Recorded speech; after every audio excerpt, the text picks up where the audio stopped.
Nah, hari tasyrik itu berapa hari? Ada ulama yang berpendapat hari tasyrik itu 2 hari saja. Tapi mazhab Syafi'i 3 hari. Untuk membahas hari tasyrik saat ini menjadi perlu, terutama untuk orang-orang yang kerja. Karena Idul Adha nanti kira-kira jatuhnya hari Jumat. Hari Jumat itu pendek. Kalau habis sholat Id kemudian nyembelih itu repot. Apalagi musim COVID semacam ini, banyak masjid yang tidak sanggup menyelenggarakan karena nanti antrinya itu susah mengendalikan masyarakat. Jadi dan dibagilah seperti masjid Syuhada itu dibagi ke musala-musala sekitarnya supaya tidak antri. Dan membaginya jangan kasih kupon terus kembali ngambil di masjid, enggak. Didaftar nanti diantar supaya tidak ada antrian. Orang antri nggak dikasih, antri nggak dikasih. Itu kebijakan nggak tahu di sini tuh Pak. Ya, jadi karena ini hari Jumat itu waktunya pendek untuk siap-siap sholat Jumat, maka banyak yang tidak mau nyembelih hari itu. Nah, kalau itu kebetulan orang-orang kantor, Sabtu Minggu itu libur. Kalau hari kerja, Senin, boleh nggak? Boleh. Ya ikuti aja mazhab Syafi'i. Itu boleh di hari ketiga sampai maghrib. Kalau nyembelihnya malam hari boleh nggak? Di sepanjang tanggal 10, 11, 12, 13, bukan yang setelah 13-nya ya. Kalau setelah tanggal 13-nya kan maghrib sudah habis. Jadi untuk sebelumnya itu kalau malam hari boleh nggak? Boleh tapi tidak baik. Ya, lebih baik siang hari saja. Oke. Lalu kalau ada pertanyaan, di mana kita boleh nyembelih korban? Itu hari kedua dan ketiga. Hari pertamanya kan masih itu aja. Ya.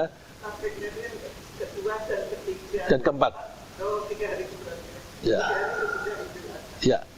Ya. Ya, kalau Imam Syafi'i 3 hari setelah Idul Adha. Ada mazhab lain 2 hari setelah Idul Adha.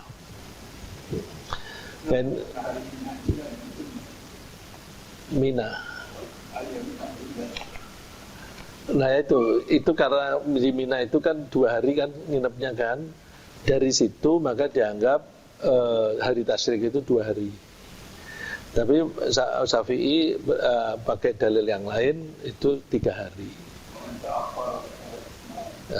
Ya, man ta'akhkhara fala ithma alaih. Jadi ditambah lagi 1 hari.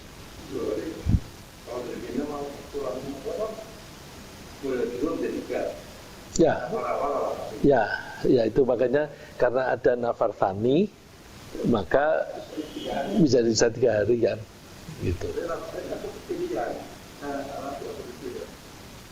Boleh dilakukan 2 hari, boleh dilakukan 3 kali. Ya, yang berarti kalau itu dia milih yang 3 hari, terus korbannya dilakukan hari ketiga, menjadi boleh kan? Nah, terus kita yang tidak sedang ikhram, tidak haji, ya mengikuti itu, gitu. Ya, oke, terusnya sudah jawab ya. Di mana? Ini seringkali muncul pertanyaan. Di Jakarta ini, apalagi di Cempaka Putih ini, orang kaya, orang miskin itu susah, jarang gitu. Sedangkan di kampung halamanku sana misalnya, itu banyak orang miskin. Boleh nggak aku korban di kampung halaman? Boleh, ya boleh. Tapi yang lebih afdol itu di tempat kita tinggal, yang lebih afdol. Tentu itu kalau keadaannya memang banyak orang miskin. Dulu banyak teman-teman saya itu yang nitip, ada yang nitip kambing, ada yang nitip sapi di kampung saya di Rawamangun itu. Karena tempat tinggal saya itu begitu kita masuk gang itu, masya Allah, satu rumah kecil ada belasan orang yang tinggal di situ. Dan itu banyak orang miskin. Kalau istri saya jalan-jalan masuk gang itu digeret oleh sama orang, Bu mampir tempat saya, Bu mampir tempat saya, supaya dikenali bahwa ini loh saya miskin. Iya, enggak. Saya itu pernah di pengajian saya bilang, kalau kamu mau ngasih sedekah, jangan menunggu orang datang. Orang datang itu berarti orang yang minta. Prioritasnya itu justru orang yang tidak minta-minta tapi miskin. Berarti kita yang proaktif, kita cari. Terus saya kasih contoh, istri saya ini suka keluyuran masuk gang. Oh ini layak dikasih, ini layak dikasih. Terus jadi zakat atau sedekah itu dikasihkan pada orang-orang itu. Nah, sekarang ini kalau istri saya begitu masuk gang, digeret-geret. Nah, rupanya teman-teman yang di pengajian itu ada beberapa yang tinggal di komplek perumahan yang nggak ada orang miskinnya. Dan mereka kerja, ibu-ibu gitu, wanita, mereka kerja, nggak punya waktu untuk survei begitu. Bu, titip aja deh Bu, gitu. Nah, lalu terus istri saya makin banyak yang dibagi. Wah, ini jadi dianggap istri saya itu tukang bagi-bagi, terus pakai digeret-geret. ya saya sering menghimbau di tempat mula. Korban juga begitu, dulu sampai pernah ada 2 sapi yang dititipkan saya. Saya bilang, di tempatmu deh, prioritasnya itu orang dekat kok. Kalau saya kepengen popularitas, wah Pak Riza nyembelihnya 2 sapi, orang yang nggak tahu kan dikira begitu kan? Enggak, kembali ke Quran hadis. Anjurannya kepada orang-orang yang terdekat. Jadi saya tidak boleh memanfaatkan semacam itu untuk popularitas saya. Yang terdekat. Dan sekarang nggak ada lagi orang nitip. Ya, alhamdulillah. Ya. Oke. Apalagi kalau misalnya orang haji. Nah, kalau orang haji beda. Haji nyembelih di tanah haram itu pahalanya bisa beribu-ribu kali lipat. Maka orang haji kalau korban ya udah disembelih di situ aja. Kalau mau dibagi kepada orang miskin, dikalengin atau diawetkan baru terus dikirim. Jadi dikirimnya dalam bentuk daging, dalam bentuk apa? Oh iya, ya. Lalu boleh nggak kita titip duit? Nah, kalau kita kirim sapi dari Jakarta ke Jombang misalnya, walah mahal. Ya udahlah, kasih duit aja, nyuruh orang sana untuk membeli sapi. Oh ya, bisa juga begitu. Ya, pokoknya ini bahwa dari segi hukumnya boleh nggak kita ngirim tidak dalam bentuk binatang tapi bentuk uang? Boleh. Iya. Nah, ini Bapak bilang daging. Saya baru dengar ada orang yang memang menekuni fikih, Pak. Untuk orang yang duitnya sedikit, korbannya ayam boleh nggak? Ayam boleh nggak? Kalau kita lihat hadisnya nggak ada itu, nggak pernah dibahas. Lah ya itu kan berarti tidak letterleknya hadis itu. Jadi letterleknya hadis itu onta, sapi, kambing. Kalau ayam gimana? Nah, ini ada orang yang otak-atik secara fikih. Tolong kalau otak-atik secara fikih itu hanya sebagai pengetahuan aja deh. Nggak usah dipraktekkan itu. Pengetahuan aja. Ya, kadang-kadang pengetahuan itu ada yang tidak bisa diterapkan. Saya kasih contoh. Ini orang itu yang dia memang menekuni fikih. Menurut Imam Syafi'i dan mazhab-mazhab yang lain kecuali satu, Najis itu bisa dihilangkan hanya dengan 2 alat pembersih, air dan debu, tanah. Air dan tanah. Selain itu nggak bisa. Tapi ada mazhab Hanafi memperbolehkan api. Dalilnya apa? Dalilnya itu orang-orang yang beriman tetapi banyak dosa dibersihkan dulu di neraka. Kias kan itu, kias. Dibersihkan dulu di neraka, kemudian setelah bersih dia baru dipindahkan ke surga. Kias. Terus tapi gimana kalau kita menerapkan itu? Ya hati-hati. Mau wudu nggak ada air, nggak ada debu, pakai api, hancur kita. Ya, udahlah itu untuk pengetahuan aja. Ya, untuk pengetahuan aja. Nah, soalnya itu seperti mazhab Hanafi itu kadang-kadang perlu juga. Ini marmer ya, Pak ya. Tapi kan kita seringkali pakai porselin. Ya, batu tapi ya Pak ya. Teraso itu batu kan? Batu. Kan banyak rumah itu pakai porselin. Porselin itu bagaimana kalau tanah liatnya itu mengandung najis? Misalnya ada pembuatnya itu waktu itu pipis atau batu bata. Batu bata itu kan bikinnya kan ambil gitu. Bagaimana kalau itu ada tai kuda atau tai sapi ikut di situ? Najis enggak? Karena itu ada proses pembakaran, dianggap itu sudah bersih. Kalau itu tidak ada hukum itu, repot kita. Ya, repot enggak? Jadi kadang-kadang ahli fikih itu bisa mencari solusi ya. Bisa mencari solusi.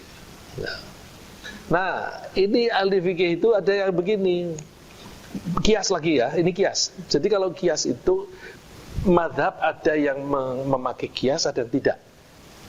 Yang tidak pakai kias udah jelas ayam tidak diterima. Oh nanti dulu. Kalau saya cenderung jangan bilang tidak diterima deh. Diterima itu kan urusan Allah. Itu urusan Allah. Tidak ada dalilnya gitu. Kalau yang tidak pakai kias. Yang pakai kias itu begini. Bahwa kalau hari Jumat kita itu dianjurkan cepat-cepat pergi ke masjid untuk sholat Jumat. Orang yang berangkat ke sholat Jumat paling awal itu sama dengan pahalanya sama dengan berkorban 1 unta. Lebih akhir lagi, tapi masih jauh dari zuhur, sama dengan berkorban sapi. Terus makin mendekati lagi berkorban kambing. Lebih dekat lagi ayam. Lebih dekat lagi telur. Berarti korban boleh dong pakai telur. Kias fikih. Nah tapi jangan diterapkan lah. Nanti terus kita korbannya telur aja begitu. Terus dibawa ke masjid. Aku atau prinsipnya korbannya. Kalau daging harus daging. Kalau korbannya kan bisa dibuat. Itu pertanyaan berikutnya. Saya berusaha tadi siapa yang berkorban, di mana tempatnya, supaya semua pertanyaan bisa terjawab. Sekarang ini bagaimana kalau prinsipnya itu distribusinya? Distribusinya orang-orang itu butuhnya sekarang ini duit supaya bisa beli beras, beli lauk dan sebagainya. Daging nggak begitu perlu. Boleh nggak korban ditukar dengan sedekah dengan nilai yang sama? Ya kalau jawabannya gini Pak, kalau itu duit dalam jumlah yang sama, tidak dalam bentuk binatang yang disembelih, namanya bukan korban yang secara istilah ini. Itu sedekah biasa. Prinsip umumnya jangan. menyembelih binatang itu lebih utama daripada sedekah yang lain meskipun nilainya sama. Kenapa? Kalau kita menyembelih kambing misalnya, ya kita nilainya sedekah, ya ada nilai meniru Nabi Ibrahim yang dianjurkan oleh Allah. Jadi paling tidak ada dua macam ibadah yang dilakukan bareng. Tapi kalau kita sedekah dalam bentuk uang nilainya sama, itu hanya satu pahala, satu sektor pahala, yaitu sedekah. Soal besar kecilnya itu kita tidak tahu, tapi hanya satu sektor pahala. Tapi bagaimana kalau begini? Loh, ini aku mau sedekah dalam bentuk uang karena ada saudara saya yang sangat membutuhkan uang itu. Apalagi misalnya ibu saya sakit. Kalau aku berkorban, itu uangnya lebih baik aku pakai untuk ibuku berobat misalnya. Mana lebih utama? Ibu dong. Satu, memberi nafkah atau menyejahterakan orang tua itu wajib. Kalau itu wajib, pahalanya kan lebih besar daripada korban yang sunnah. Jadi dari segi situ bisa saja sedekah itu pahalanya lebih besar. Tergantung konteksnya. Jadi kalau tidak ada penyebab-penyebab yang istimewa, secara umum maka jawabannya adalah menyembelih binatang lebih baik daripada bersedekah dengan nilai yang sama tapi tidak menyembelih binatang. Itu jawaban umumnya, Pak. Jadi ada nggak kata prinsip bahwa daging harus orang itu makan daging dalam keadaan tulis pun orang makan daging harus daging. Ya kalau memang seperti itu ya menjadi nyembelih menjadi lebih utama, Pak. Karena itu menjadi makanan pokok kan? Tidak makanan utama daging korban saja. Tersendiri apanya? Karena di Marokah. Oh. Nilai dagingnya kira-kira kalau barokah itu kira-kira ya itu apa namanya?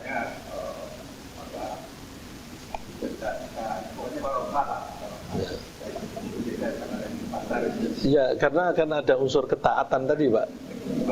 Ada unsur ketaatan, ada unsur ketakwaan. Saya itu dulu ada pembantu, kalau saya pengajian, mohon maaf ya kalau di sini kan memang tidak ada makanan yang dibagi. Saya kadang-kadang di pengajian ada yang membagi makanan. Membagi makanan itu tidak harus penyelenggaranya. Kadang-kadang si pesertanya itu, aku kepengen pahala. Jadi kalau datang ke pengajian bawa makanan terus dibagi. Nah, saya punya pembantu kalau saya bawa makanan dari pengajian, senengnya luar biasa.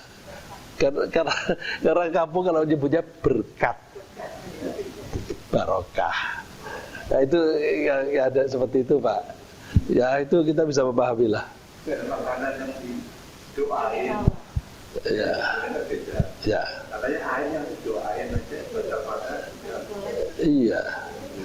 Kalau bapak saya kalau baca Quran itu biasanya di depannya ada air, terus ditiup. Oh ini airnya rebutan ini. Terus dan ya, oh iya, itu rebutan dan banyak orang yang lapor sembuh. Ya jadi ya udah memang anunya begitu, gimana saya nggak bisa ngomong macam-macam. Ada kadang-kadang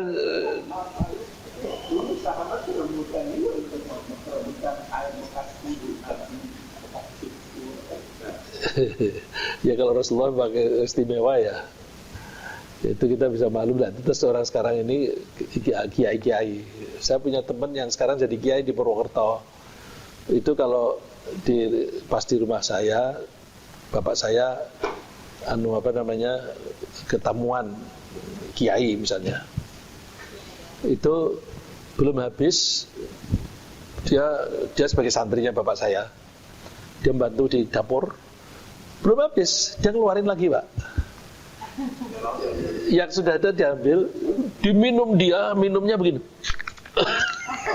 supaya bekas bibirnya itu kena. Tapi dia jadi kiai itu sekarang tuh. Ya, paling tidak kalau dari segi kejiwaan, kita itu kalau kepengen jadi kiai, pikirannya itu sudah ke sana. Begitu itu kan karena mencari berkah, pikirannya jadi kiai. Orang kepengen kaya, itu pikirannya duit aja, nanti kan kaya. Ibu nggak, pikirannya nggak duit melulu sih Bu. Ya. Ya.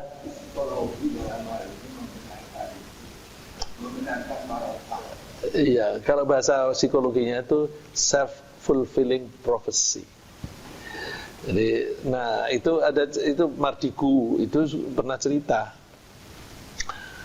Dia kepingin menjadi orang seperti Bill Gates.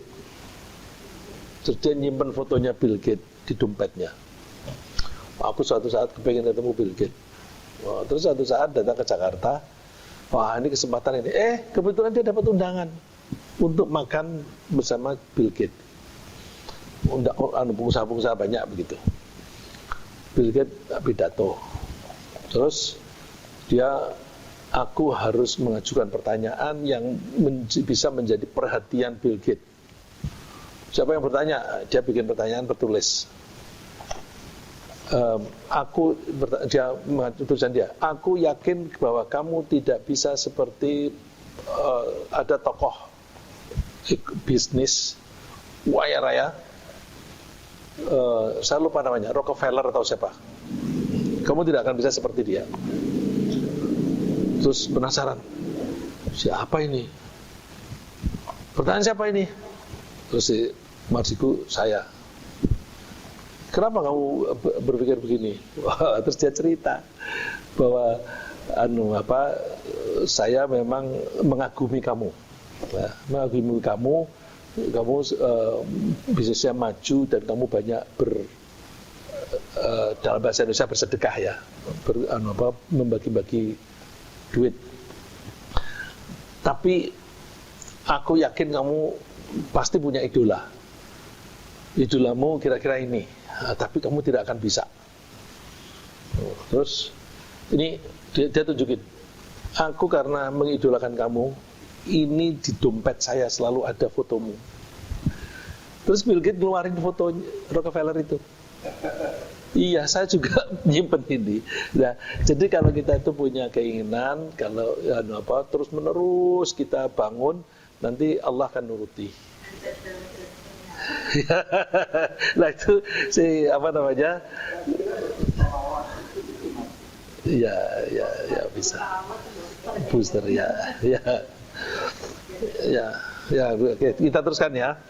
Nah ini saya ingin mengakhiri, nanti kalau ada waktu masih bisa kita bahas yang lain yang relevan ya. Bagaimana kita bisa termotivasi dari dalam supaya kita berkorban itu ringan. Karena kalau kita tidak termotivasi dari dalam, korban itu susah, berat. Ya sekarang ini kan 3 juta belum tentu cukup. Ya, lah ya, 3,5. Itu kan apalagi pada saat seperti sekarang ini, itu kan nggak gampang itu. Saya menabung tiap ya. Ya.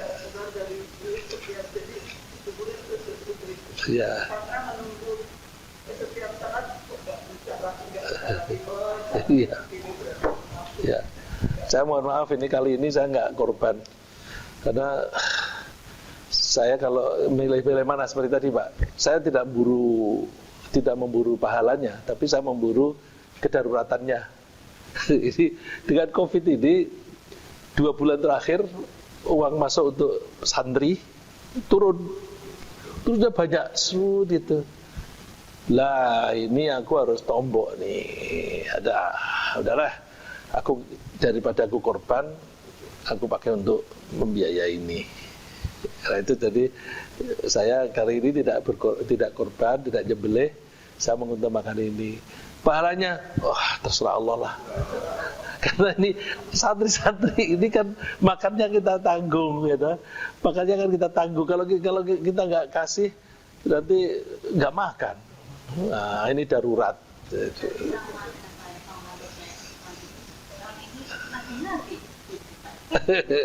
Ya, tapi si Pak RT biasanya saya nyembelihnya di situ.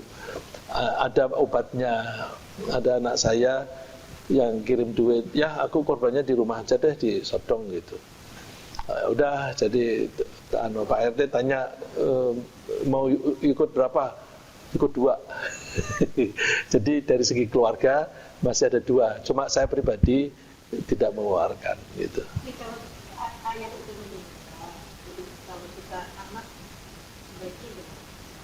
Oh, artinya korban untuk atas nama Bapak. Ada pertanyaan semacam itu, para ulama umumnya menjawab bisa. Umum menjawab, jadi kita berkorban menyembelih kambing misalnya, pahalanya untuk bapakku boleh. Boleh. Bisa secara eksplisit, ini kambing untuk bapakku. Bisa juga itu dirangkep. Ini kambing untuk korbanku dan keluargaku termasuk bapakku. Boleh. Ibu juga masih ada kan korban juga? Oh ya boleh. Ya makin banyak makin baik. Maksudnya dari anak atau dari istri gitu? Niat, kalau namanya niat itu bisa, kalau bisa cakup semuanya aja deh. Biar pahalanya itu, soal nanti dikasih berapa oleh Allah itu terserah Allah. Udah niatnya ini loh, Rasulullah pernah mengajari gini. Ini contoh ya. Salah satu istri Rasulullah, saya lupa waktu itu siapa ya. Rasulullah pergi ke masjid, istrinya sholat di rumah, terus pulang dari masjid, istrinya masih di tempat sholat. Oh, kamu duduk di sini dari tadi? Iya. Kamu baca apa? Baca subhanallah wa bihamdih. Subhanallah wa bihamdih diulang-ulang. Wow, banyak amat. Kamu kalau membaca seperti yang saya baca, itu bacaanmu sedikit, tapi pahalanya sudah sama dengan itu. Bisa lebih malahan. Bisa lebih dari itu. Apa itu? Subhanallah wa bihamdih. Ya adada khalqihi wa ridha nafsihi wa zinata arshihi wa midada kalimatih. Subhanallah bihamdi, sebanyak hitungan makhluknya Allah. Yaduh, berapa itu? Enggak ada yang bisa ngitung itu. Malaikat pun belum tentu bisa ngitung itu. Wa ridha nafsi, dan sebanyak ridhonya Allah kepada dirinya sendiri. Wa zinata arsy, dan seberat arasnya Allah, dan sebanyak jumlah kata atau ayat-ayatnya Allah. Oh, itu jadi Rasulullah ngajari semacam itu. Nah, kalau niat ya udah dibanyakin aja. Ini korban untuk aku dan keluarga besarku misalnya.